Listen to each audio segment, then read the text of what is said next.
La première chose, c'est le SMIC à 1600 euros. Que les choses soient très claires. La moyenne des entreprises dans notre pays a vu son taux de marge progresser. Ce qui signifie que, en moyenne, les entreprises ont aujourd'hui des marges supérieures.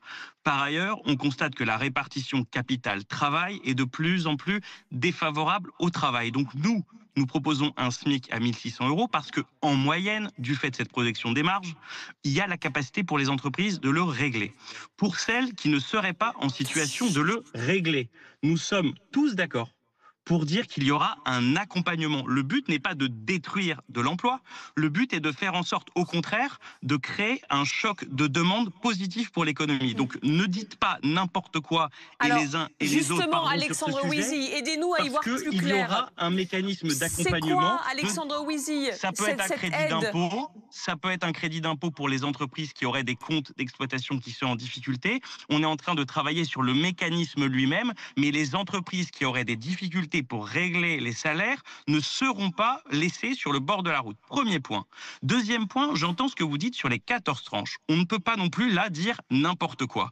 Il y a dans notre projet 92% des Français, dans notre projet d'hier rénové. 92% des Français qui verront soit leur impôt rester le même, soit régresser.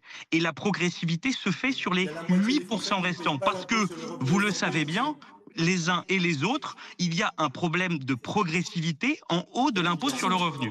J'entends par ailleurs qu'il est dit Attendez, que des Thierry Arnaud Français... avait une question à vous J'entends... poser, parce que c'est Oui, pas un mais monologue non excusez-moi, plus, on mais fait vous en tourner la avez parole. beaucoup. Oui, Excusez-moi, vous en avez quand même beaucoup dit. Et il faut quand même, j'entendais Thierry Oui, Arnaud qui mais disait voilà. des Français ne payent pas d'impôts. Excusez-moi, vous êtes au courant quand même que la J'ai TVA dit ne paie pas pèse l'impôt sur sur le chacun. revenu. J'essaye de dire des choses précises. La CSG est payée par chacun, donc les Oui, gens payent c'est des pour ça que impôts. j'ai dit Il impôt sur parle de le l'impôt revenu. sur le revenu.